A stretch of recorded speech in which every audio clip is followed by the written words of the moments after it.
right, let's have a shift here. And another quarter of the advice industry has hit the tapes. It's called musical chairs, and the founder of this report is Angus Woods, and he joins us very shortly.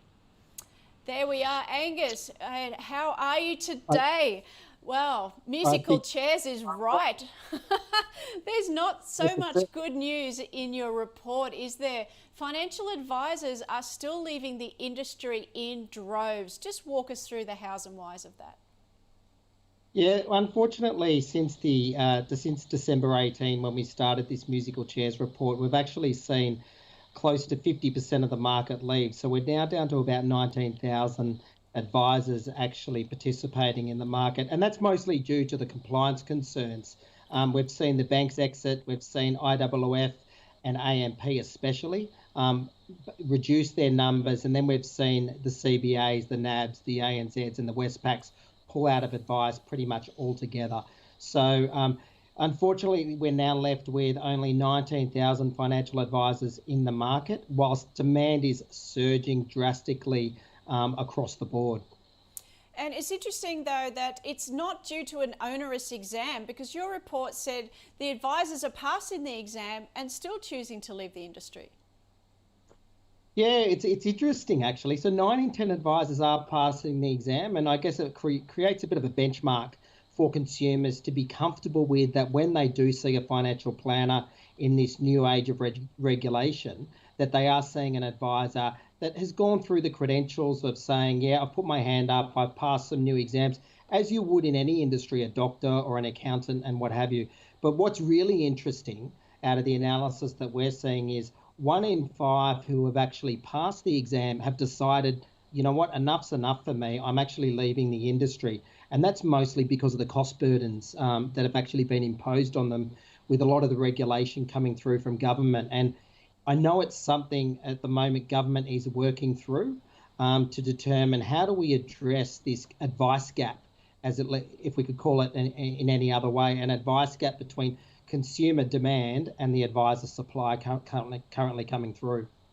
And of course, under the hood as well in your report is record churn. So they may not be leaving the industry, but they're leaving one sort of institution for another. What's behind that as well? Yeah, so as we said before, like a lot of the advisors have left banks and they're now working out, well, where's my new home? So in this instance, they're looking for different types of characteristics, what we call a licensee or an AFSL holder. And a lot of these AFSLs have needed to put up their costs to overcome the burden sort of costs within the industry, but also working out a laundry list of to-dos about how can we help our advisors. So some of them are looking for training or education. Some of them are looking for new leads to come through from that licensee or AFSL holder, or some of them are looking for all matter of things such as sort of community sort of engagement within the advisor base.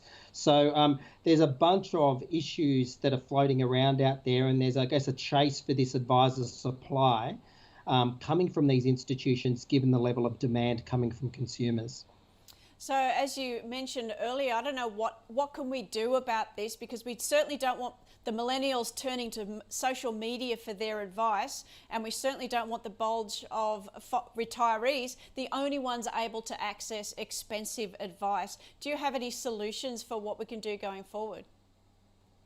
Yeah, it's funny, that interesting dirty word that the advice industry is calling finfluencers, and I don't think it's that dirty a word. I think, some are good, some are bad. It's like everything that's out there in terms of where there's opportunities, the gaps will be filled. But I guess from our perspective, and I know AMP and IAAF, those two large listed entities, are looking for how do we deliver advice to the masses.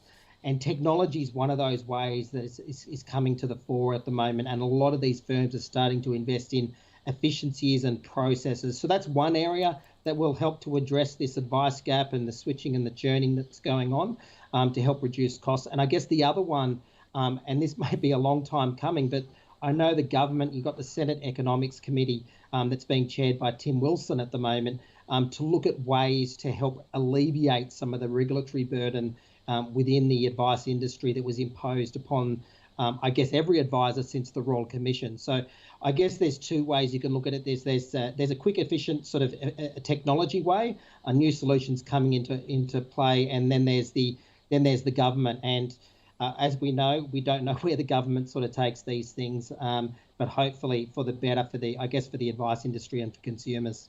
Well, I guess we found out the hard way that maybe that regulation was a little bit too harsh. Thank you for the update, Angus. I'm sure we'll be speaking soon about these trends. No problems. Thank you very much.